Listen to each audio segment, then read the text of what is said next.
Hey, what's up? Black Newborn here. Thank you so much for tuning in into this week's episode. We want to thank you so much for all the support that you've shown us, particularly for this series that we are doing, Yellow is the New Red, where we flipped Valentine's on its head and we invited wives, ex-wives to come through and share with us how it looks like for them to celebrate their spouses, or think just deeply about how we celebrate men in a culture where men might not even know how to celebrate themselves.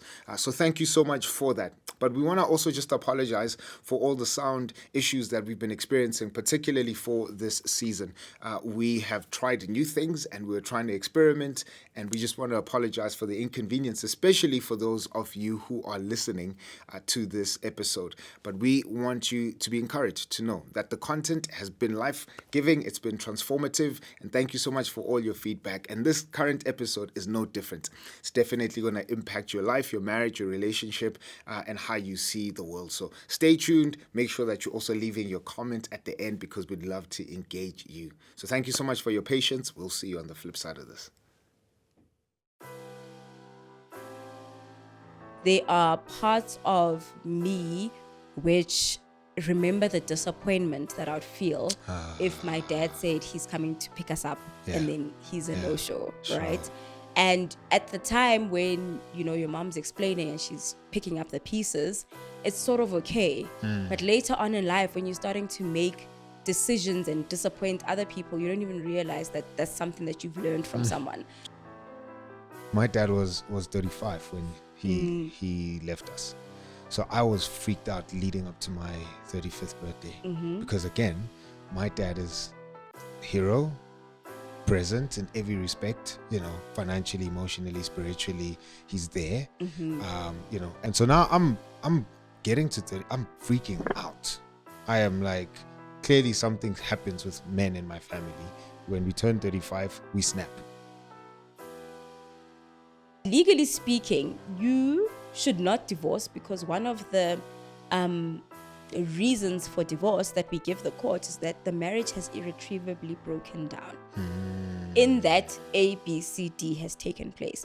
Now, if you're lying and the court finds out about that, then that's perjury. And perjury is a criminal offense. I think like part of what makes marriage like such a devalued institute in our society. Like why it has a bad reputation. Yeah. It's because more and more people just don't care about it.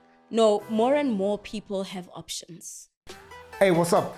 Welcome to That Husband Podcast with me, Black Newborn. Here we are husbands who aren't where we want to be, but certainly are not where we used to be. We are imperfect, always failing forward, trying to know better so that we can do better.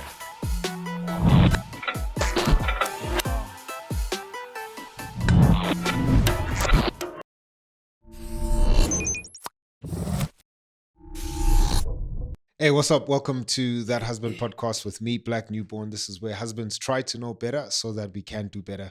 Before we jump into this episode, thank you to everybody who's been supporting us. If you're new, please don't forget to hit that subscribe button, hit the notification bell so that you're updated on every single episode we drop every Wednesday at Hoppus 11. Two ways you can continue supporting us. The first one is by going on our website, thathusband.com, and you can find tickets to Beans and Bonds. You can find our merch or even buy us coffee through that website. Number two, you can book me as a speaker, an MC, or facilitator for your next event, and you can drop us an email at booking@blacknewborn.com. That's booking@blacknewborn.com. The wife that's sitting across the table from me today. Or should we call you a wife or a sister-in-law? I sister-in-law, because I didn't come in my capacity as a wife. As a wife. Okay, I mean, I'm always my capacity as a wife. Come on now. Yeah, today you called me in my professional capacity. That's why I look a little bit serious. Yeah. Yeah. Most days you don't look this serious. No, most days I play too much. Okay. You can play, huh? Okay, great. We chill. Great. Tebello, how are you? I'm good, thank you. Good. And what are these tickets for? I feel like no one offered me tickets when I got here. You can get tickets. It's for Beans and Bonds. It's a live podcast recording every last Saturday of the month. Okay. Is there food? Yeah, there's food. I'll be here. Yeah. Let's do that. Do you want to be our guest for the next one? Perfect. Okay. Guys, you heard Last it on Saturday. camera. Yeah? Okay, that's Yeah. around the corner. It is. Sure. Yeah. Great. Let's rock. Awesome. Done, ladies and gentlemen, you've heard it. Get tickets, guys. Get your tickets. We have sister-in-law, and she's coming to Bees and Bonds. Thank you for pulling through. Thank you for the invitation. Yeah, this has been a long time coming for me. I just let you know before we started rolling, because a lot of people who watch our podcasts, it's mainly husbands. We don't have conversations about the legal side of marriage. We get into marriage and it's like, yo, we're gonna do this leadership thing. Yeah. And then we don't realize that part of this leadership thing is what you do. Yeah. Right? Yeah. Yeah. And we'll get into that. But I was quite keen to find out how you got into this work. Why did you start, advocating the stuff that you advocate for? When in your marriage did you wake up to that? What woke you up? Yeah. Sure. Okay, I went into my marriage already very smart. Okay. About this kind of stuff. But let me take it to the beginning. Yeah. Right? In the beginning was me. You. Right? Yeah. And so when I was in primary school, my parents went through a divorce. Okay. And as a result of the divorce, my mom was left with 2 minor children at the time. So myself and my younger brother. And it always seemed like something wasn't right, I remember having just childhood memories of visiting my dad, and he seemed to have everything together. Sure. He had the house, he had the cars, he had the good job. Like, he was together. And my mom... Did he remarry after your mom? Did he? Remarry? Yes, he did. He did. Okay. I just don't remember how long after. But my mom was the one who seemed to be hustling, if I can call it that. We were moving from house to house. Sure. Sometimes we're being taken to auntie's house to stay there for a month. Sometimes we're living with her friends, And I wasn't understanding, why are we so unstable? What's going on? Sure. But the other side of the picture really looked good, And one time during the holidays, I had a conversation with my grandfather from my dad's side, and he was visiting us. And I said, why do we have to have, split holidays? Why were we with my mom June holidays, and now it's December, we're with my dad. Sure. But now Christmas, we're going to go back to my mom, and then New Year's, we're going to come back here. I just wasn't understanding what the drama was for. Yeah. And my grandfather said, sure, in order to understand what's happening with your parents, you need to study law. No way. Yeah, and that was, I must have been, so he passed away when I was in grade 5. So that must have been maybe grade 5 or grade 4. Yeah. And I guess that's where the seed was planted. Sure. I have to admit that I did not necessarily go through life thinking I was going to be a lawyer.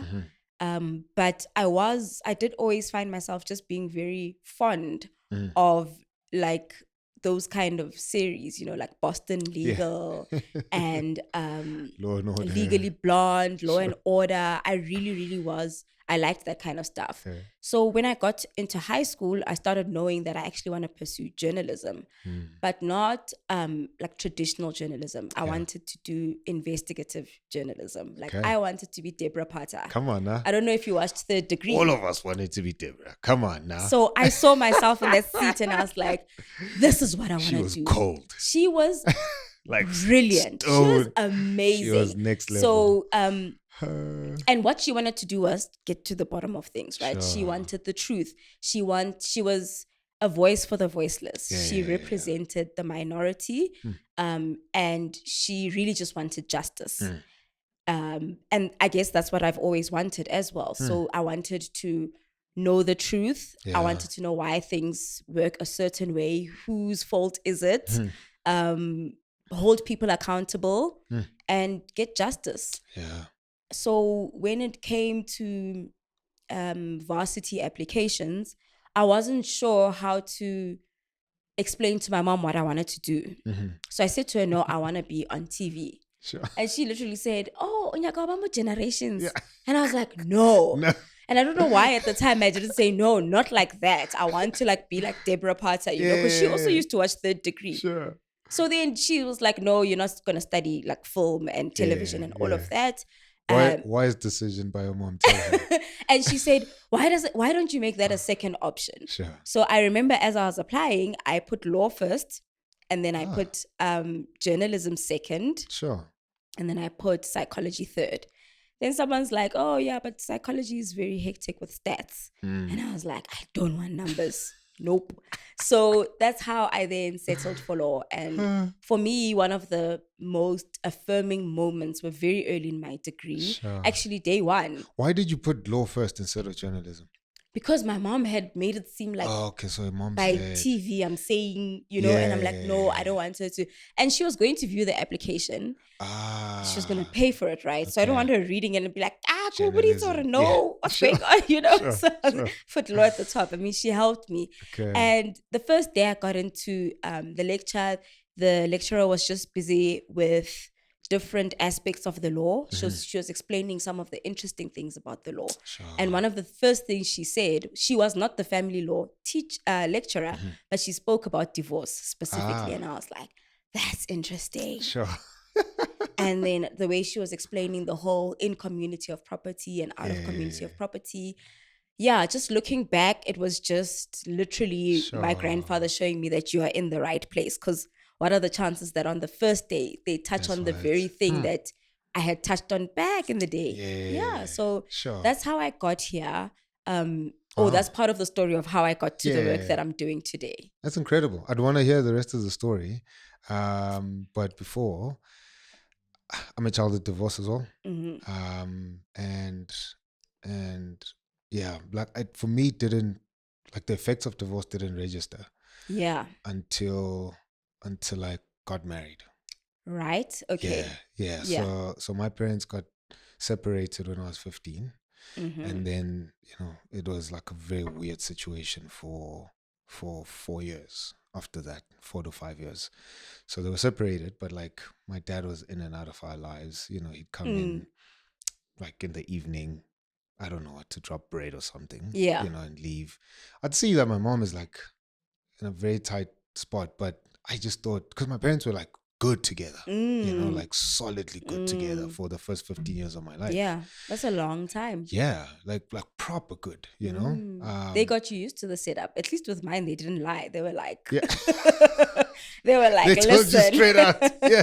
No, like, because they divorced when I was like, 7? So they didn't drag it out. And how long were they together before? Well, they were together since before I was born. But so when I was around 7. Yeah. So at 15, I would have told them to calm down. Yeah, and that's the thing. So I was chill because my mother kept asking me around that time, like, why aren't you saying anything?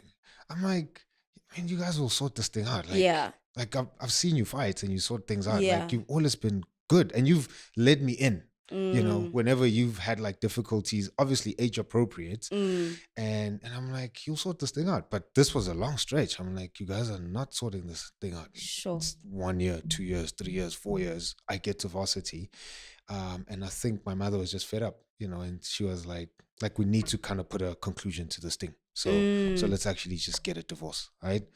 And I think I spiraled after that. But I'm old enough. Because they gave it a name? They gave it a name. Sure. And then I think something also settled in me to say, okay, cool, like our family is not a family anymore. At least the way I knew it. Right? Did you have siblings? Or do you have siblings? Yeah. Okay. Yeah. In fact, a funny thing, my last sister, so I have 2 sisters. The last born was born in this weird separation thing. Hectic. Which was also confusing to me because I'm like, you guys are not supposed to be together. Okay. Now are you pregnant? Like, what's going on? What's happening? Are you back? Are you not back? That is confusing. So confusing. Yeah. Right. And so varsity happens. They officially divorced in my first year.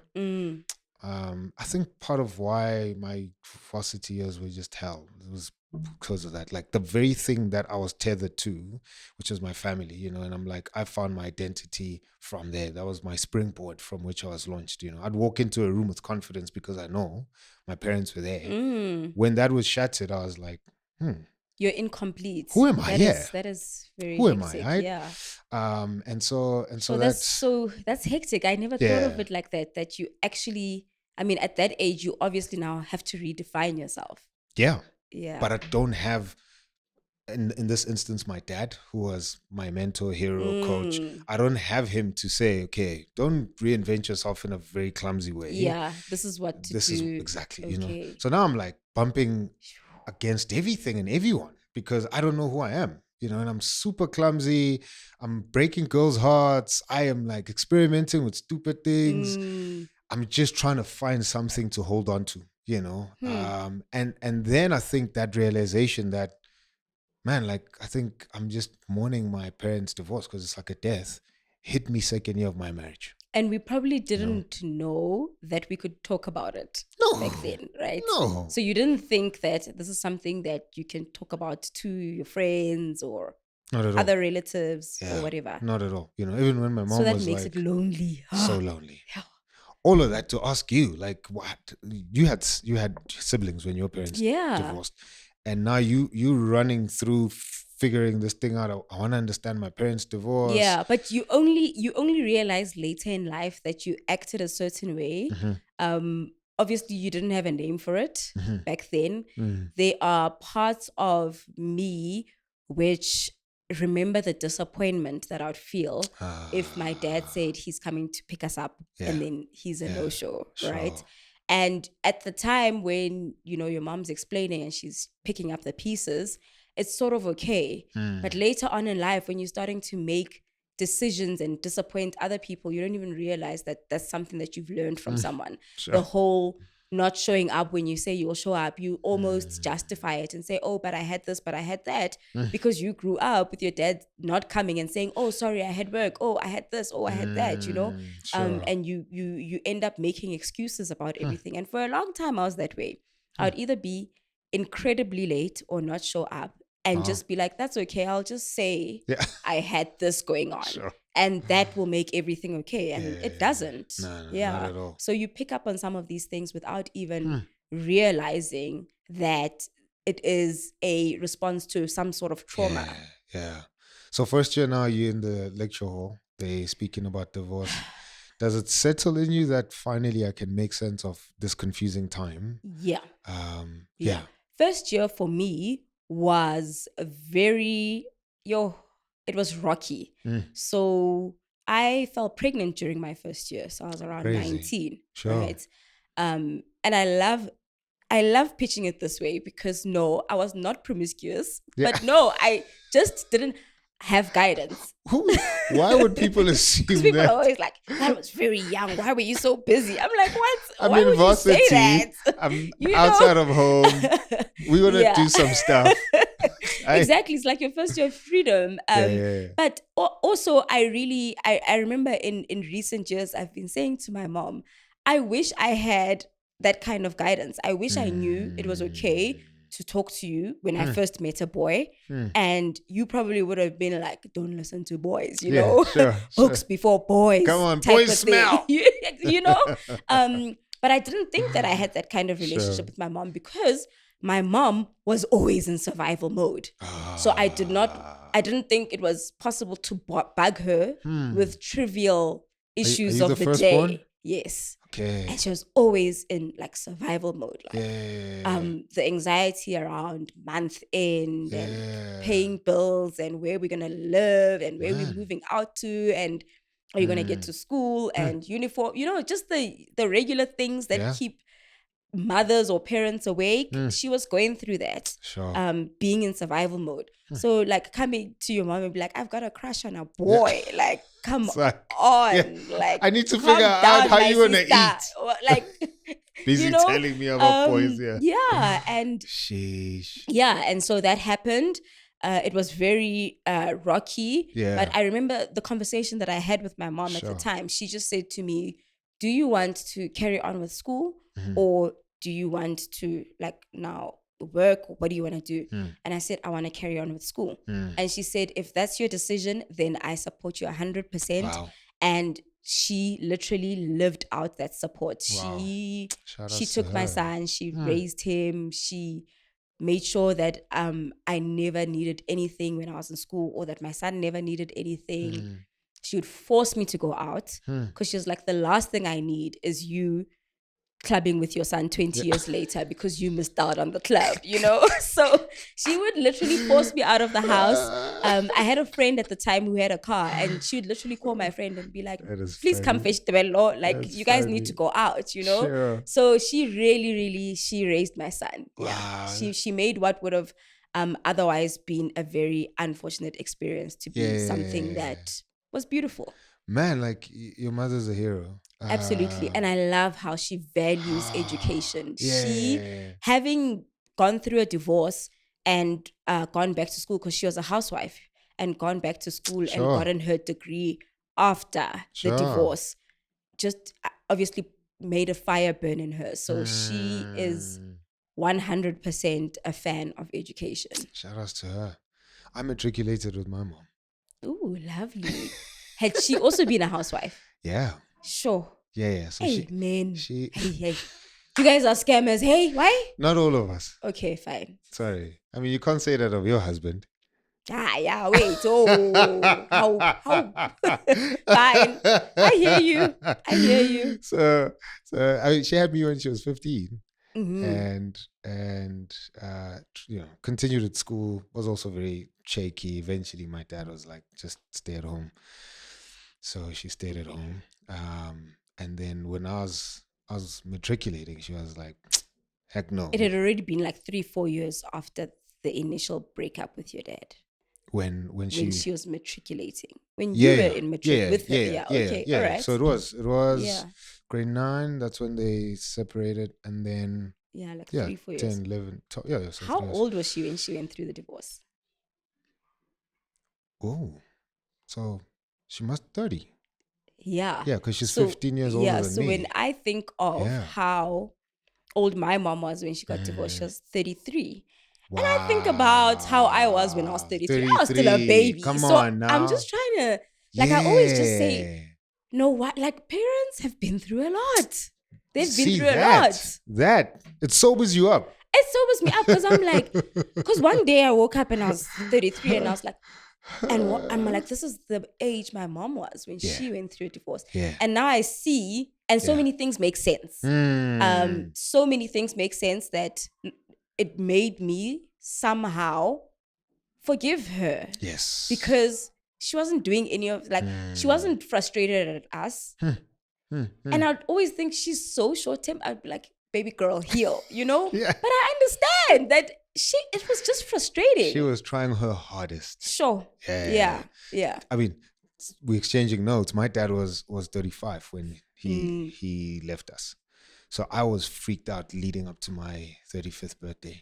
Because again, my dad is hero, present in every respect, financially, emotionally, spiritually, he's there, and then just flips. So when they separated with my mom, it's literally like day and night. Like, sure, this morning, he's my dad, everything I just described. In the afternoon, he's something. He was just a different person. Till today that I don't know. Hectic. Till today, right? And so now I'm getting to 30, I'm freaking out. I am like, clearly something happens with men in my family. When we turn 35, we snap, right? Because that's the only way I could explain it. Yes. So I was sweating. So what did you do? Did you go to therapy? I didn't. But I think I have a wife that serves as my therapist. Okay, how long have you been married for? 12. Then. Now? 12. Today? 12 years. It's a very long time. So you got married when you were 12. That's funny. Whoa. That is it's a long time ago. Yeah. 12 years. 12 years of marriage. 12 years of marriage. Ain't no way. Hectic. and you just passed the 7-year itch. And you're in your 8th year. Yeah. So she's been laughing at your dry jokes for 12 long, painful. We've been laughing at each other's dry jokes. Sure, the repeats, everything.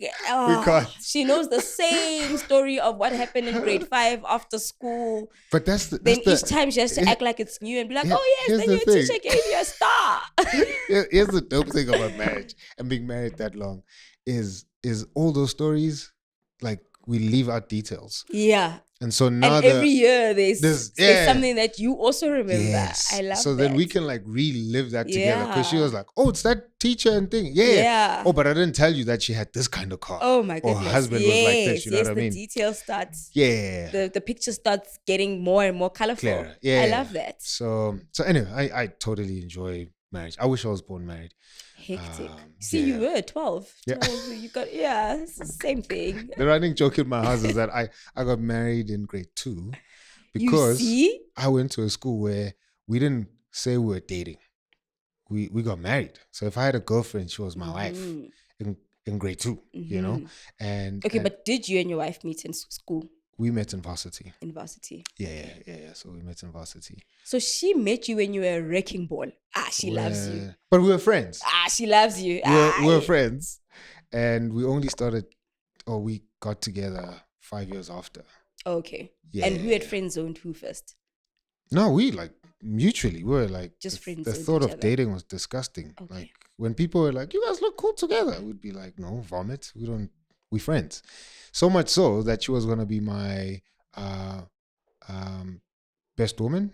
I was gonna be her male of honor. Oh, that's where the danger is. It's why do you guys exactly where like the lying danger to each other is. like that? Oh, you're gonna be my best girl. Yeah. Okay. And God was you should have known then. Sure, right? Yeah, and those promises, like if we're both not married in 3 years' time, then we have to marry each other. Now that's vomit. That's vomit. Okay, no, that's good. That's good. So anyway, you then do your first year with your son. Your mother's telling you to go club. Yeah. Which is... I love that summary, yeah? It's great. It's incredible. Yeah. And then when do you realize, man, I want to do what I'm doing currently? And here's why I ask. Because you're such a big advocate for not getting married in community or property. You know, I love my brand. I love your phrase. The consistency. Yeah. Like life is bad, but it could be worse if you're married in community or property. Yeah. That is my brand. So the years go by and I start articles because after you not matriculate, what's the word? After you graduate, yes. You have to do 2 years of articles. Yes. I had a horrible experience during articles. Horrible. To a point where after articles, I did not want to continue with law anymore. Was it people? It was just the environment. It was toxic. It was the microaggressions. I was in a male and pale law firm. And I was young and black, and I was called Julius Malema, and it was just, yeah. So, but that's who I've always been, right? Yeah. The person who is asking why, the person who wants to hold people accountable. Sure. So that's who I've always been throughout high school, throughout my life, Sure. And it's not received well sometimes. If you rock the boat, people are uncomfortable. Yeah. So I really hated my articles experience. I didn't know that it had a name. So I didn't know it was microaggression. I didn't think it was racism.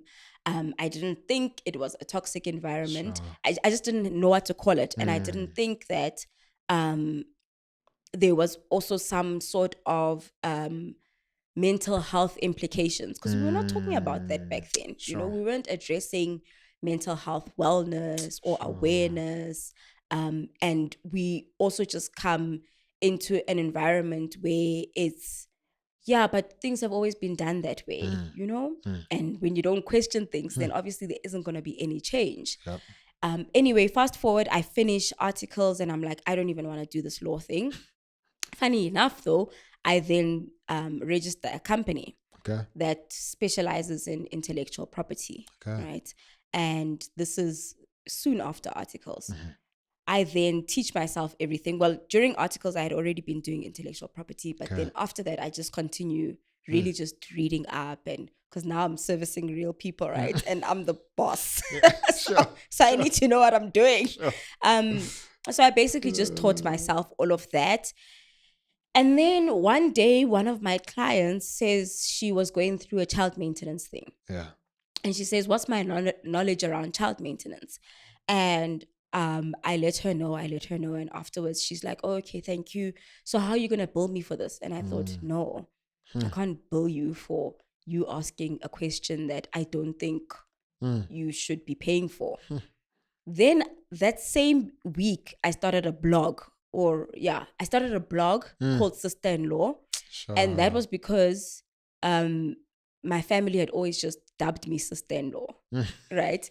So as I start the blog, knowing that I'm in intellectual property, I register a company called Sister-in-Law. Yeah. Then I register a trademark called Sure. Sister-in-Law, right? Because before you do anything, Yeah. this has a ring to it, so you need to protect it. Sure. I do all of that, and then I have my first article, which is talking about child maintenance. Sure. Then I start building on that, on topics that I really think that women need to be aware of, and they don't actually have to go and pay for it. Like, you must know where is the first, point when you want child maintenance. You must know what the consequences of a divorce are, right? My mom didn't know. She also didn't know what the consequences of marriage were, right? So she went into it not knowing what would happen. And things like estate planning, Sure. how to interpret your employment contracts, what maternity leave means for you as a woman, what study leave means, what non-paid maternity versus paid maternity, all of those things, those are things that I think women should know without having to pay for. Yeah. So that's exactly what Sister-in-Law started doing. Oh. Just writing articles on, do you know what happens when you die without a will? And trying to just educate women on those family law or domestic kind of issues. And it literally grew from there. And I guess the reason why I then became an advocate on not getting married in community of property was because of how a lot of women would find themselves in a situation where they walk away with nothing because a lot of the times the men would say, but we haven't signed home affairs, so we are not married. Not understanding the implications of a customary marriage, and that it means you're married in community of property, or rather, and that a customary marriage is valid even if it's not registered at home affairs, right? So that's where the advocacy started coming, just trying to educate and empower women around legal issues. Yeah, that's great. When it comes to being married in community of property, do you think what weighs more weight? Is it religious convictions? Is it cultural convictions? Which one, in your experience, would you say? I'd say it's a bit of both. Okay. And in a way, we can also even just say it's systemic, right? Yeah. So even if we're not really counting religion as part of it, we cannot deny that, especially as Black people, this kind of information hasn't been available to us for a very long time. Yeah. For a very long time, right? Sure. And we also have fallen into the trap of doing things the way they've always been done. Our grandparents were getting married in community of property. For them, it's even worse for our grandparents, because the women didn't even have a say. They couldn't have their own bank account. They couldn't own property. Even inheritance-wise, it was always the first male who would inherit, right? So women really, for a very long time, didn't have their own autonomy. So when you then bring that system into the bigger scheme of things, we get married and we don't even know that it's a conversation we can have with our family. And when we do have it with our family, all we know is that our parents got married in community of property, right? And the other conversation, if we're not having it with our families, then we are actually having it with our churches. And the church is also going to naturally highlight the institution of marriage. That's what's yours is, mine, and what's mine is yours. But I always say we are operating in a transactional world more now than ever, where women do have their own autonomy, where things do go wrong, where there are so many moving parts in a marriage, in an individual's life. You are running a business, you are a sole practitioner, whatever the case may be. You are the breadwinner who loses their job because now we are in a global pandemic. Who would have ever known that we'd be facing COVID, right? Hundreds, Where a breadwinner who has been supporting the family since grade 2, like now loses their income. But when they lose the income, the house is registered, or rather the house falls into the communal property, into the joint estate. So even though it's in the wife's name, which at the beginning, the husband would have thought it's good to move the house into the wife's name, but not knowing the consequences of being married in community of property, when he loses his income, when the bank comes for the house, they're not asking whose name it's in. Yeah. All they know on their system is that you're married in community of property, and they take the whole house, right? And that does not have to do with how much you love each other. Yeah, hundreds. Yeah, sure. So that's what I'm saying. There's so many moving parts that it's not about how much you love me, or we are questioning the institution of marriage, or the most popular one. We're not getting married to get divorced. Yes. I understand that. You're also not buying a car to crash it. Yes. But you need insurance. Come on now. So that is, nobody drives out of a dealership and says, I cannot wait to wrap this car around a tree. Yes. Right? Yes. But things happen. Sure. And if it does happen that it's wrapped around a tree, you'd rather you had insured it from the minute it left the dealership. And that's exactly what marriage contracts are about. I think framing it that way brings a fresh perspective, because here's the thing. A lot of people hear what you do, and they think you're against marriage, especially people in religious circles. Think you're against marriage, right? And most of the time, the conversation is never framed around, let's protect you guys, but people generally in culture will speak of getting a prenup, for example, as I want to protect me if stuff goes bad here. And right? why are you getting into it if you're thinking of divorcing already? Yeah. So maybe could you walk us down the rabbit hole of why it's more protection for us collectively. I'm not, you think 12 years is like a long time to get married. I'm like, I just started. I just arrived. Yeah, I'm not planning on leaving my wife at all. Yeah. But we run a business together. Yeah. We build stuff together, etc., etc. We're thinking about the future of our kids. We could be more financially savvy when it comes to how we leave money for our kids, etc., etc. But we don't have the foresight legally to think how does whatever contract we have now impact all of those decisions. So what are some of the ways that people should be thinking in terms of protecting us? The most practical example that I can use, which is also fairly recent, by fairly recent, I mean something that is tangible that I've worked with, was a situation where a couple was naturally married in community of property.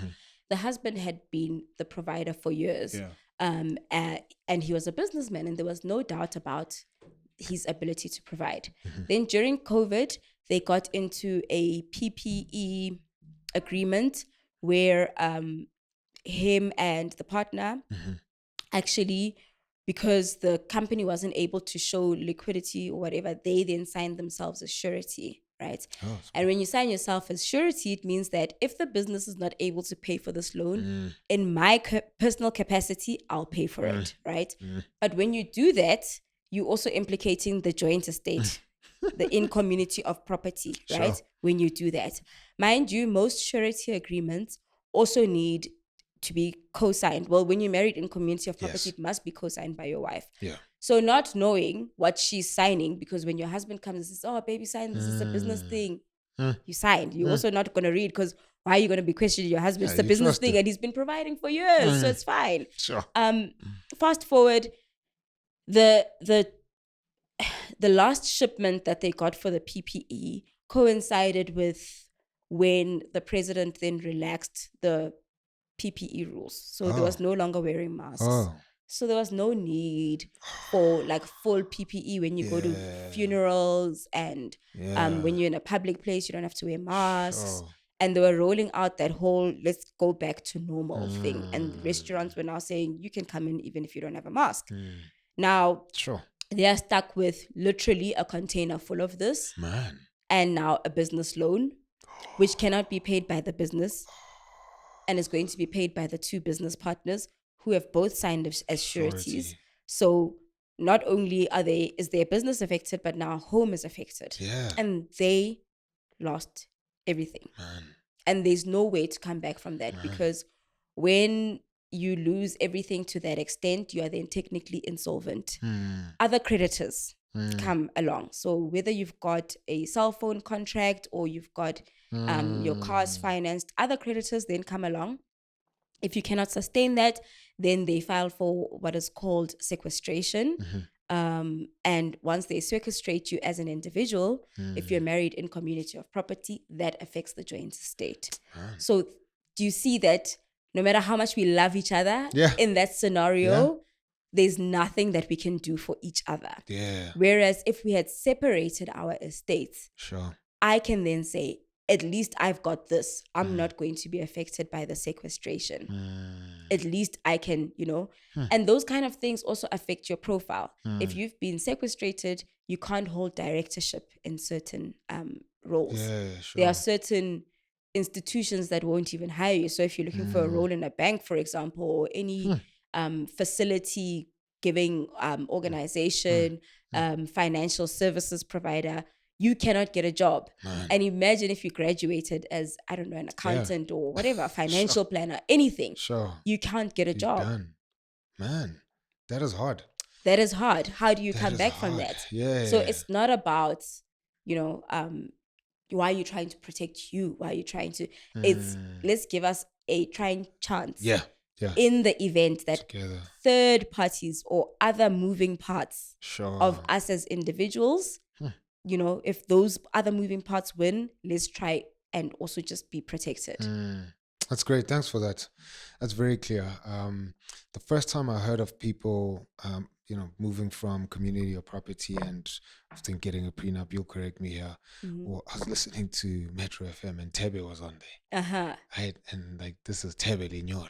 And he was like, we grew up not understanding the stuff. And like later on in life, somebody told me and my wife and we changed. I was like, damn. And also given the person that he was, Yes. Because I thought, sense. Quite those star. They probably just like blowing money, whatever, ignorant on my part, fair. But I was just like, that's very interesting. Man, that's like, and then I started trying to dig, like, how do you move from community or property and, get another contract? And then I heard this bizarre story where this guy was like, yo, we're going to divorce and then remarry, right? And so then him and his wife divorced. And then he was like, good luck, girl, I'm done. Sounds like a man. Wow. I'm kidding. Wow. But that is my fear. So that's what I always tell my clients. I always say, like, do you know where the danger is? Like, what if Jabu doesn't come back? Jabu didn't come back. Exactly. Do you Jabu want to take that risk? has been planning to divorce her for years. And now he brings this. And then he was like, yo, listen, basically gave her the same spiel you just gave us now. It's going to protect us. I would never fall for And she was like, of course. Brilliant. And you're not going to question these things. Like I said, when your husband comes home and says, oh, this is a business, it needs your signature, you're going to sign because he's been providing for years. So you have no reason to believe that there's something untoward about this transaction, right? Sure. But legally speaking, you should not divorce because one of the reasons for divorce that we give the court is that the marriage has irretrievably broken down. In that A, B, C, D has taken place. Now, if you're lying and the court finds out about that, then that's perjury. And perjury is a criminal offense. So I will always speak clients out of divorcing first and remarrying. We know it doesn't happen. We also know that there are mechanisms in place for you to do the change of marriage regime. So according to, you can do it, what's called a change of marriage regime in accordance with Section 21 of the Matrimonial Property Act. And it basically says that you and your partner go to the court, like Tebe did, and say, this is the nature of business that I'm in, and this is the nature of business that my spouse is in. Our business interests have a huge potential in affecting what happens in our own financial planning or, as a unit. So we want to separate that so that we can both pursue our career and professional objectives without tainting the sanctity or, the estate building purpose of our marriage, whatever the case is. So there is a way to do that. And when clients come to me with the issue of divorce first, it costs the same. So why would you want to do it? Why would you want to go the divorce route? It costs the same. The work is still the same. Sure. I'm going to charge you the same. In fact, if you're divorcing to remarry, I'm probably going to charge you more. But I also won't allow you to perjure yourself. So Sure. that is bad advice. I think the takeaway for anybody who'd be listening to this conversation right now is don't do the divorce thing. Other than your spouse not coming back. It's the wrong thing to do. You could get into a lot of trouble. Why do a lot of men ask for prenups before they get married?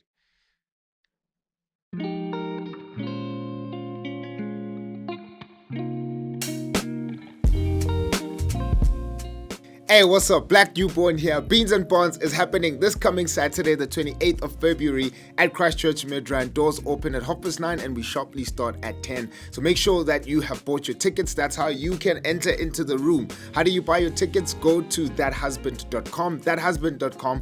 Purchase tickets for you, your spouse, your friends, and anybody else you know will benefit from this conversation. We are having the homie, Mahale. He's going to be in the room and I'm going to have the conversation with him while we invite you in as well. So make sure that you are coming through with your thoughts, your opinions, your pushbacks, so that we are all learning together and encouraging each other. What are we talking about? Well, in light of Valentine's, yellow is the new red, and so we are flipping the script on its head and we are asking, how can we as husbands, as men, as boyfriends, as fiancés be celebrated?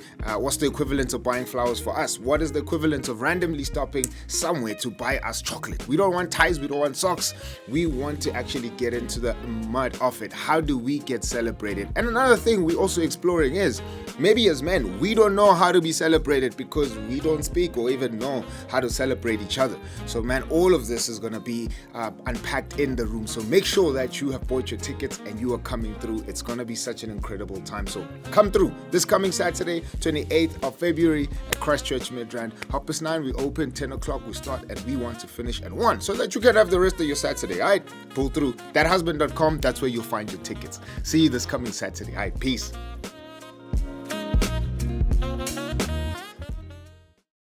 Why do a lot of men ask for prenups before they get married? I don't know. You tell me. They come to you. But to be honest, I think over the years, the platform like mine and many that exist, I think we've done an incredible job at educating people on marriage contracts and the consequences of each regime, whether you're married in or out, with or without accrual. And I think the information is more accessible now than ever before. So I have actually had a nice balance of both men and women being curious about, what is this? You know, I'd like to bring, I'd like to come have a conversation with you and my partner. We just want to understand more about this. We saw this online or we saw this in the media. Or we were speaking about this at a bride. Can we find out more? So the interest has been the same, but I think, I don't want to speak for all men, but generally, but maybe generally there is just something inherent about men wanting to protect themselves or even their families. So I can't say what the reasons may be, but a lot of the time I do deal with where it's naturally been a man who's slightly older and he's built up an estate and there is obviously an interest in wanting to protect that estate. Other reasons that come into play is that the man a lot of the times is coming into a relationship or getting married after having had children from a previous relationship. So there's obviously an interest in separating those kind of estates. But I'd say it's usually for the same reasons. It's whether it's the man or the woman, it's usually I've built my own stuff. I'd like to make sure that that is not touched. I run a business. I'd like to make sure that that doesn't affect my partner. I've got children from a previous relationship. I'd like to make sure that I'm able to separate what I'm doing for them versus what I'm doing in the marriage. Do you think that like most people, I think most of us just don't know the difference between the marriage regimes. Care to at a very broad level, run us through what the differences are and which one you'd advocate for. So I'm a 23-year-old. I'm going to get married now. I have nothing. I just finished school. Why would you advise me to take the one you would advise me to? Okay, so there's in community of property, which I think I've covered. Which you hate. Why is it still there though? I don't know because actually with Botswana, you are automatically married out of community of property. You have to opt in into community of property. Why was it there in the first place? And that makes sense. I don't know why. Okay. But I guess it's also a legacy thing that men have always been providers. Women didn't have their own autonomy. So there was always just a joint estate. When you get married, you take on the woman and whatever. So I guess it's a legacy thing. Okay. But yeah, in Botswana, you opt in to in community of property. Sure. Surprisingly, people do it. Like my friend was explaining to me the one time when I was visiting her in Botswana, she was like, yeah, I'm busy drafting an anti-nuptial contract. I was like, oh, okay. And she was just showing me how it works. I was like, wait a minute. Yes. The guy has literally listed there all the dates that he is opting into of the spouse. Wow. And I'm like, why? Wow. Yeah. And I'm like, this is crazy. But yeah, they then draft a contract to say you're opting in to the joint estate thing. Sure. Right? So you can opt into specific dates. Why? I don't know why. Because I love you. And what's yours is mine. And we'll take this time. I hear you. Okay, sure. I mean, yeah, to each, right? Yeah. And here's the thing. Again, I'm in the faith community, very like rooted. But I'm just like, the more I engage with the stuff, the more I'm like, I don't have to prove that I love you by I'm here. Yeah. Right. And I think trying to be more wiser about how we look after ourselves, I'm like, that's actually demonstrates my love for you more than me saying that, like, let's get into this thing because if I fall, you fall. And I'm like, yeah, but I wouldn't take a wheel, if my falling is your falling, then we should die together, right? Yeah. But I'll take a will, I'll take a life insurance because I know if I die, I still want you to be taken care of. Yeah. So why would I then sit with my business falls and then it's gonna drop our family and that's somehow gonna be my act of love? It's not gonna be an act of love, you know what I mean? So anyway, but I there is a level of superstition. There is a level of, if we go for prenups, we're gonna jinx this thing, right? And I'm like, yo, you jinx it because you're gonna go out of your way and do stupid things. Also, like on a regular day, I'm married out of community of property. Sure. But I don't. We would be shocked if you weren't. Right. But on a regular day, I don't feel like there is a separation at all. Like now, if my husband were to, let you know, he probably doesn't know when last he saw his bank card. Why? Because I have it. Sure. Sure. And and I don't even think we can tell who bought the fridge and who bought the microwave and who bought this. Yeah. But we can. I think the best way to know who bought what is that all the stuff that looks great, I got it. I'm done. Get out of here. I'm out. Goodbye. So if you walk into my house and you love something, just know that I'm the one who got it. Goodbye. That's the first telltale. But it's ours. But it's ours, right? Because I got it with his money. Yeah. Sure. So on a regular day, and I always tell my clients that in practice, we're not even counting who bought the teaspoons and all of that. Sure. But like I said, if a creditor comes into this marriage, you don't want to have put all your fruits in one basket. Sure. You want to be able to say, yes, they are in one basket, but the oranges are mine and so the bananas are mine. Because if the creditor being the worm comes into a fruit basket and you're married in community of property, they are going through everything. They're not going to say who's oranges, who's bananas. They're going through everything. And that's not what you want. You don't want a basket full of, infested fruits. You want to be able to separate the two. Sure. So that's exactly what in versus out of community of property is. Then when you're married out of community of property, it's either with accrual or without accrual. Okay. With accrual, I like to say is a hybrid of in and out, because with accrual, everything that you accrue in the marriage after the date of marriage is put into a pool. And at the end of the marriage, the two estates are set off against each other.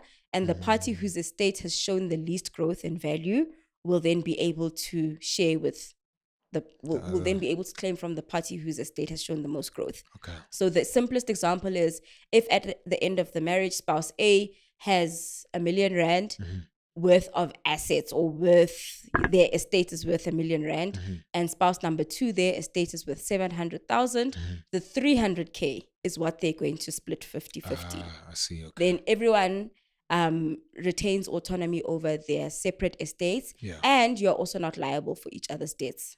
Okay. Yeah. Okay. Then out of community of property without accrual means that what's yours is yours, what's mine is mine.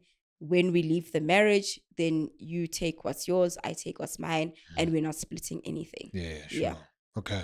You see, even in how you explained that, you went to divorce and not how to protect us while we're still in the marriage. And I think that's why it's not about, yes. That's why it gets a bad rap. Yeah. You know what I mean? And this contract is not for, it doesn't govern when things are good. Okay. Right? It's like, okay, how often are you like, okay, you don't think about it. Yeah. Again, like insurance. You don't wake up in the morning saying, Yeah. My let car me is check insured. my policy. Sure. Let me see what's going on. Oh, okay. The only time we really think about insurance is when there is what's the word? The inconvenience of the debit order going off, right? Yes. The next time you think about insurance is when you have to claim. If you're not claiming, you're not even thinking about insurance. Yeah, you're not checking your policy every day. Okay. No. Once you sign the marriage contract, I don't even know where mine is. Yeah. I signed it like 9 years. I don't know where it is. I hear you. I mean, I know it's in the life file, but I'm not every day. I'm not like, hey. Yeah, checking okay, it. Are you still there?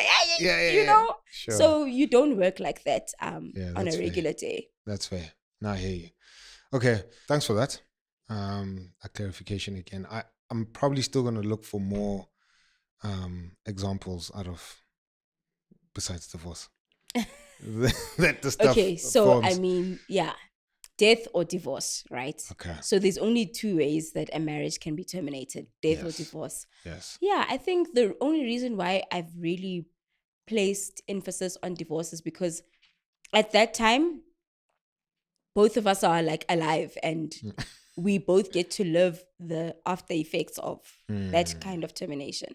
Whereas if someone dies, then there's nothing we can do. But the danger, if somebody dies and they were married in community of property, the inconvenience of them winding up their estate, but they've literally frozen everything. Sure. Okay. Yeah.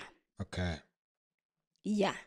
While they are busy winding up an estate, everything is on hold. Sure. Until the executor is done with the process. Now, on paper, the process is supposed to take 6 to 12 months. In reality, it could take up to 4-5 years. No way. Winding up an estate could take up to 4-5 years. Sheesh. What are your children going to be eating? Yeah. And school fees and.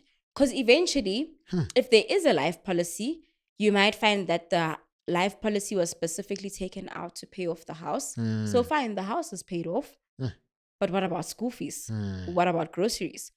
What about, electricity? Yeah. Sure. There's been instances where, especially wives, they're not even having these conversations. Like, your husband dies today, at the end of the month, the electricity goes off and you don't even know if it's ESCOM or COJ or paraffin. Yeah, You're not, there's no Wi-Fi, there's no DSTV. You don't know what's what. And all of this was actually being managed by one person. Yeah. Right? Sure. Because you've never separated this, because you don't think this will happen to me.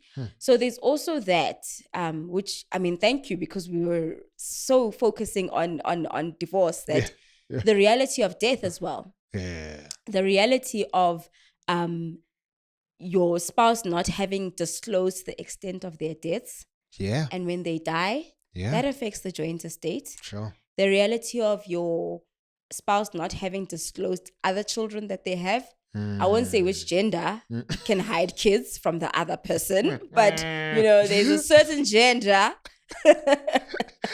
that is capable of having kids outside of the marriage and us not knowing. People will continue with regular programming and ask, what is the issue? I'm just saying that, I don't know, I'm just saying, like, in a household where people are married, the person who's able to conceal the number of kids they have, that's funny.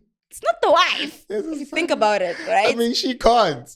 Unless she has to go work overseas for 9 months. Exactly. That's why there's a certain gender. When they die, then kids start coming out of the woodwork, right? So I'm saying, so when you don't know that kind of information, yes, and you're married in community of property, you can only imagine how many other people are going to chip in or take away from what you thought you were building with your spouse. Sure. So that is why you primarily, and when you're married in community of property, when you are successful, and let's just say the other gender had kids you don't know about, and those kids later come and they want child maintenance. Yep. And at the time they come, Jabu's not working. Those kids can claim from Mbali, who does not even know that they exist. But she's married in community of property. Yeah. Sure.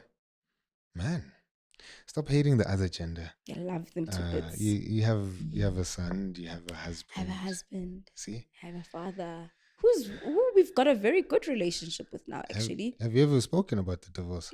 With him? Yeah. All the time. Yeah. All the time. All the time. And I love that he lived to the day where he can admit he messed up. Yeah. And he tells me every chance he's got. He's always like, man. And I love that. I think he's come full circle as an individual. Sure. Yeah, he's one of my really, really good friends. We have a good relationship. I think when he came around, and looking back as well, he was young, right? Yeah. He was also going through a divorce, and he'd never gone through it before. Sure. But he grew up really nicely and was able to be accountable. And he's a good man. He's a good man, Savannah. Come on now. Come on now. With all that you've gone through, parents divorcing, grandpa speaking to you about, figuring out what the divorce means if you study law, having a son, doing your degree, all of the stuff. Being smart. Thank you. And very knowledgeable about your stuff. And funny. Thanks. Let's go. Why get married? I just thought you were listing all the great things about me. Why did I get married? Sure. I think I really admire my husband. Sure. Obviously, we started off not married, right? Yeah. But during the relationship, he was able to show me that he's dependable. He was able to show me that he is responsible. Yeah. I love the way he treats other people. Right? And him treating other people that way has always shown me that no matter the weather, I'll always be treated even better than how he treats people who he doesn't need to do anything for. Sure. So I really just wanted to be with someone like that. And he is hilarious. Not more than me, but he truly is funny. He's the queen of comedy. So, no. He knows that he's here. Yeah. He's an amazing person. He's a good listener. Sure. And that's one of the things I really love. He's taught me how to listen. Yeah. What is it about, the attribute of dependability that we as men don't understand? Why does it have such a weight? With me, notice how that's the first thing I said. And that's because looking back, my dad was not dependable. So when I go out there looking for something in a man, the first thing I'm looking for is, can I depend on you? Are you going to show up when you say you're going to show up? Man. Yeah. Man. Sure. Yeah. It's Man. that simple. Yeah, no, that's fair. That's fair. Mm-hmm. Because I asked that because a lot of men and husbands particular, we don't get the gravity of that, you know. Hence we can easily be people who are not easy to rely on. Yeah. Yeah.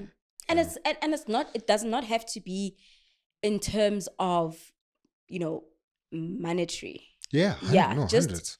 Just dependable. Let your word be your word. Let your word Yeah. be your bond. Yeah. Sure. Yeah. If you say you're going to sit in on my podcast recording, do that. Yeah, sure. Do that. Yeah. If with my husband, he knows that I just like the air that you breathe. Yeah. So sometimes I don't want him to talk to me. I must just see him that we are breathing the same air. Like, I don't want anything from him. I just want to see that when I'm chopping the carrots, he's over there. Yes. And then when I'm reading a book, he's over there. Yeah. I just want to see that we're breathing the same air. That's the dependable I need. That's good. Yeah. That's good. And you've enjoyed marriage? Yeah. I mean, it has its challenges, right? Totally. Yeah. You wouldn't have a career if it didn't. Yeah. No, I have really enjoyed marriage, and I love saying that he also made me believe that everything that I wanted to achieve was possible. Sure. And I think you need that you need the confidence you didn't know you needed. And that's what he's been for me. Yeah. Shout out to him. Yeah. Yeah.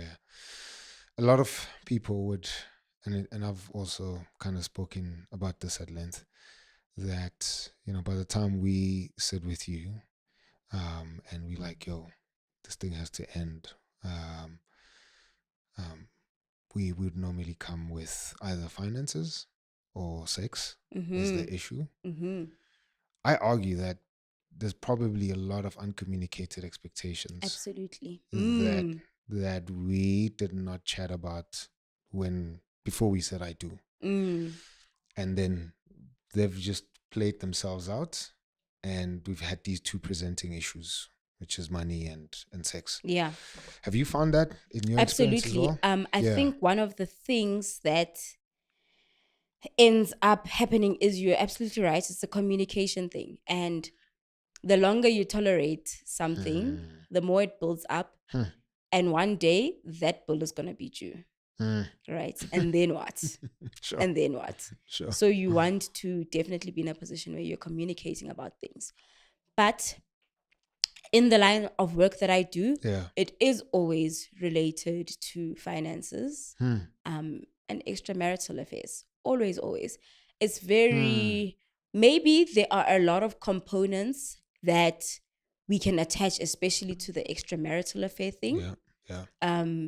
It can either be loneliness, it can be frustration, you don't listen to me when I talk, it can be you don't talk to me, it can be you don't cuddle me when I'm sad. There are so many parts that make up intimacy. And intimacy is not always just the sex. There are so many other things of intimacy. Even being dependable is an intimate thing, right? Because you're not expecting, like right now, I don't want to depend on you. Yeah. Like, I'm just saying, like, I'm not going to come here and be like, you let me down. Like, I'm not expecting that from you, right? Because I don't have an intimate relationship with you. But I'm expecting my mom, my friend, my husband to be dependable, because I have intimate relationships with them. So that's what I'm saying. Intimacy, there's a lot of things that come into play. So it ends up then being highlighted as the sex or the extramarital affair or the finances or the this. But there are many components that make up why a person makes certain decisions. How much of that plays into your arguing in court? So I would think law is black and white. Yeah. You guys are not going to care about it. For the most part, there isn't even that much going back and forth unless there is a real, fight, if I can call it that. These divorces that take long, they're usually fighting about assets, like real assets, not like teaspoons and whatever. Sure. They're usually fighting about assets, and then the nitpicking has to start about this is how many affairs you had. This is what this is what. But for the most part, we in South Africa have a no-fault system. Okay. So you can divorce because you're just like, our bora. I'm done. Yeah. And then there won't be any emotional You are bearing on that. boring. Wow. Bang bora. I'm out.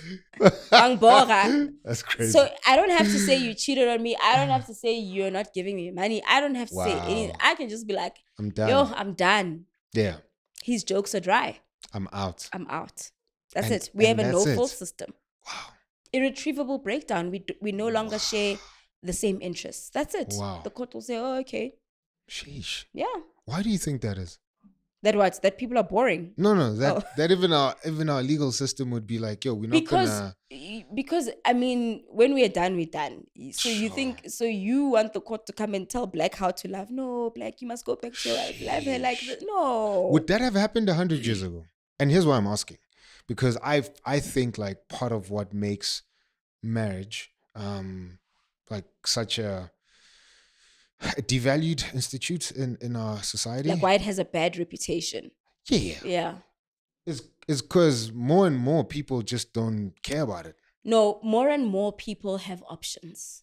What do you mean?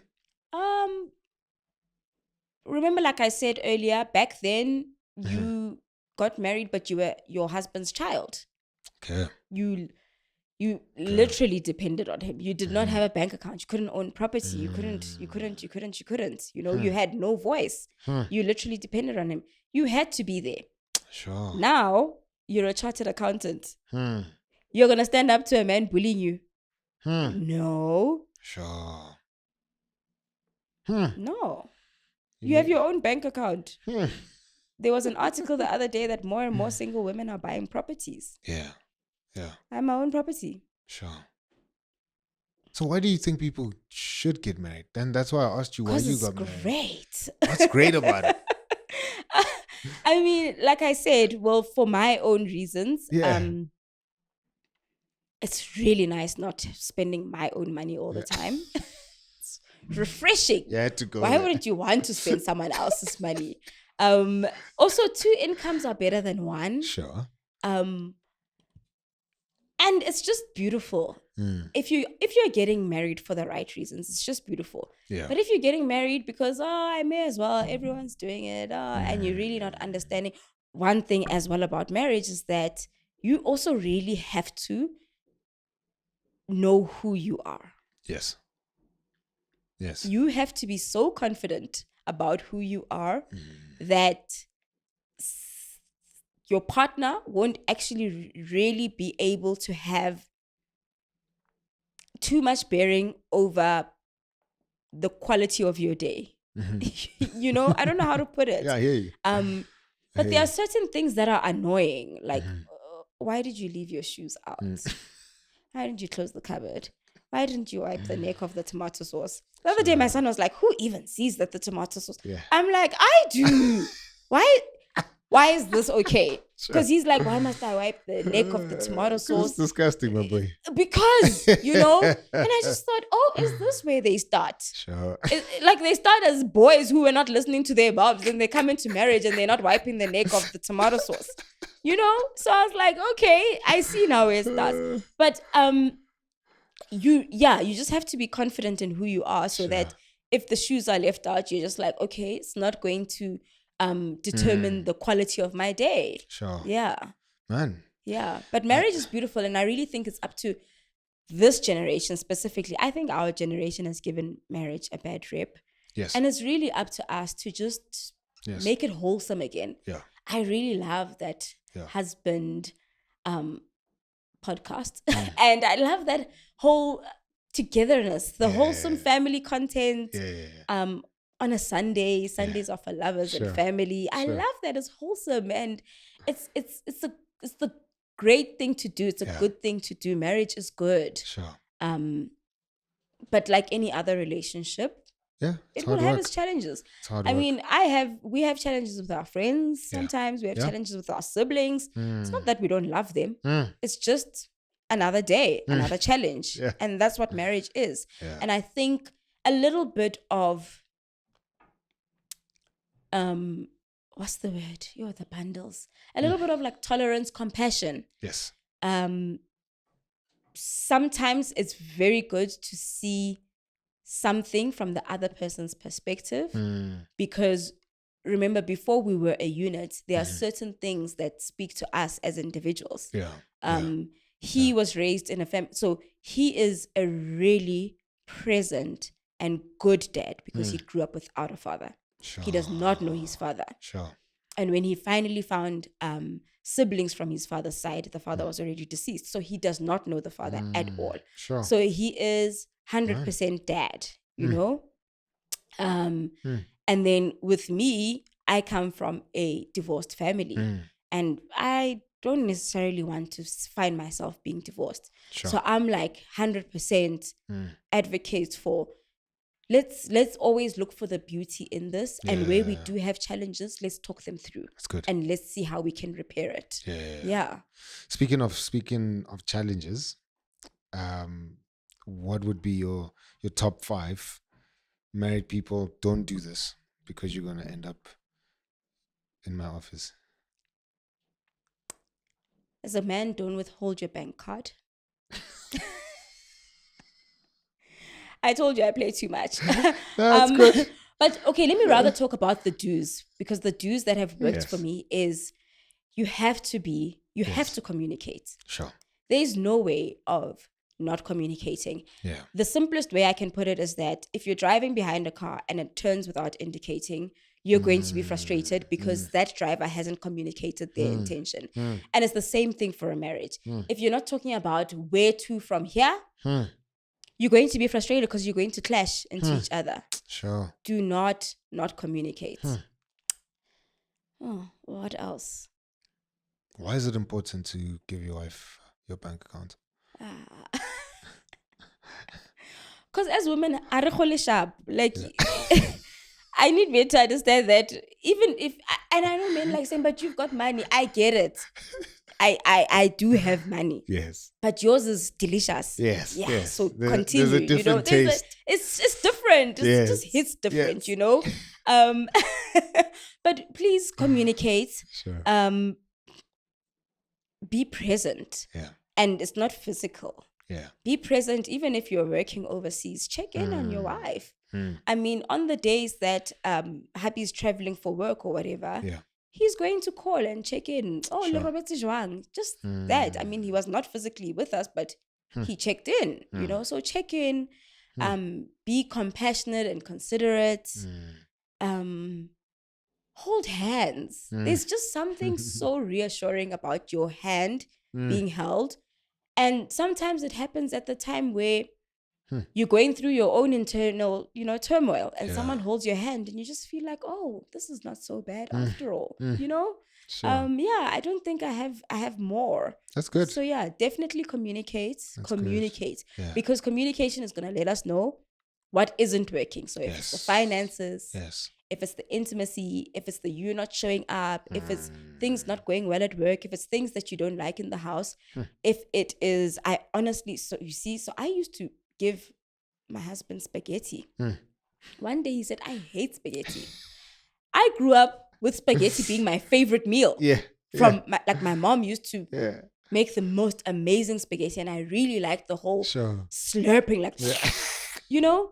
And one day he was just like, I wish I wouldn't have to eat spaghetti. That's crazy. And I was like, and I realized that we ate it every Thursday, because even growing up, my mom made it every Thursday. We knew we were having spaghetti, you know? Yeah. And he hated it. And I was like, very offended. Yeah. At first. What did you want, Pop? He didn't want spaghetti. That's what Do you think I wanted to entertain what he wants? And years later, I realized that actually now in my household, we eat spaghetti like once or twice a month instead of every Thursday, you know? And even when I do make it now, it's a joke. He'll be like, oh, babe, what's for dinner? I'll be like, your worst thing. Spaghetti. And he'll be like, oh, no, it's not so bad anymore. He just hated it every week. Yeah. And when he communicated that, there was no more spaghetti every week. That's good. Yeah. Sure. Thanks for sharing that. Yeah. That's cool. Yeah, no, we don't have spaghetti as much. Come on now.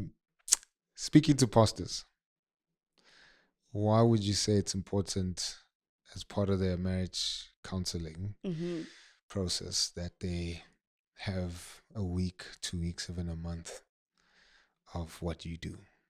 Them finding a legal expert, them roping somebody in to say, let's actually do some real homework here. Yeah.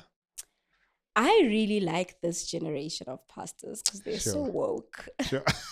I love it. I love it. The pastors nowadays are woke. I used to attend a church where the pastor was like, where's the church gonna be when you're in debt? And I really liked that because I was like, you feel me, right? Sure. But you're absolutely right. I think everything that I've said in this conversation is exactly why pastors should consider educating couples about the legal consequences of being married. I love the role that pastors play or that religion plays in our marriages. It keeps us grounded. But there's only so much that religion can do for us in a transactional society, which is where we are. Like I said, there are so many moving parts, like the insurance thing that I said, like the family who lost everything because of the PPE transaction. These are things that happen in real life. These are real life scenarios. And I think it's important for pastors to push that kind of information out. And call me, pastor. Sure. I hear you. That's good. And I say that because I'm a pastor myself. Yeah. And I cringe when people say religion is not real life. But anyway. No, religion is real life. I just mean the other moving parts are also. I had a conversation with this lady, and I'm like talking to her, and I'm counseling her, and she's like, "You don't understand real life." I'm like, "Wait, this is part of the conversation." Okay. Yeah, right? yeah. Anyway, thanks for that. I think you've helped liberate a couple. We have a lot of young guys who watch this pod. Yeah, that's great. And they. Part of why they watch is they're looking for role models who give them a different perspective on marriage and information, which is really great. You know, so you've helped a couple of dudes. I could tell you that much. Thank you so much for changing my perspective on male-led podcasts. Yeah, we don't necessarily have, Did I change it now? No, when I saw the email come in, when my PA of a husband said, somebody emailed me, why do they want you and not me? I was like, and then there's a link where we can check out a few episodes. So without going into the episodes, because I remember I was just having a very busy week, I managed to see some of the topics and I was like, this is good content. So thank you. Absolutely big ups. We need more platforms like this. We need a space for, I think there's been a huge emphasis on women empowerment and women's advocacy, but I need to know that my son and my husband also have safe spaces within the spaces they operate. I want my son to be able to pick up good content on YouTube and say, oh, I didn't know that boys go through ABC. Oh, here's a podcast that speaks about the things that boys and men are going through, if he's not able to have the conversations with me or with his friends, he can hear it from someone else who's a great dad or who messed up in life and they fixed their life and so this is a very good platform. At least it's not that other one. I don't know which other one you're talking about. But I'm just saying, thank you. This is a good platform, very educational, very informative, and it's a safe space for men. I love it. No, thank you.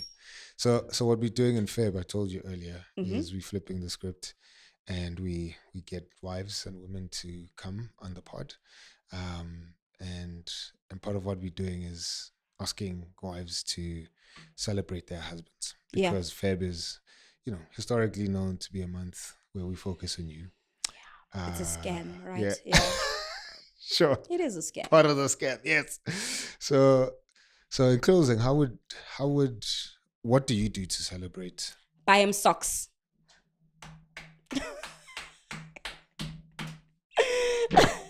With his own credit card. So I'm so intentional about randomly reminding my husband that I love him and I appreciate everything he does for us. Yeah. And I know that there's a part of him that cannot imagine, like, I feel like he wants to say, what other option do I have? Yeah. Right? Sure. He's Sure. like, he'll always be like, why are you thanking me? It's almost like to say, what else? I mean, I'm here. I may as well, Sure. But I really think that those words of affirmation really Yeah. go a long way. That's good. And also his love language is touch. So I really, really try to hold his hand where possible, Sure. So he's doing a great job. I remind him all the time that he is an amazing father, an amazing partner. Yeah. And I remind him all the time that there's no one else I'd rather do life with. Yeah. Shout So outs this to year him. I'll go out of my way. I'll make sure that I buy peanuts as well. On top of the socks. Yeah. So peanuts, dried fruits. Maybe add a tie. Cologne. Yeah. Maybe add a tie, right? Yeah. Nail clipper. Yeah. So because he's always misplacing mine. I'll least he cuts definitely his get a nails. nail clipper. At least he cuts his nails, right? Yeah, So, yeah. Shout outs to him. But yeah, absolutely. Yeah. Tebello, thank you so much. Thank you for having me. This is great. And we would love to have you again.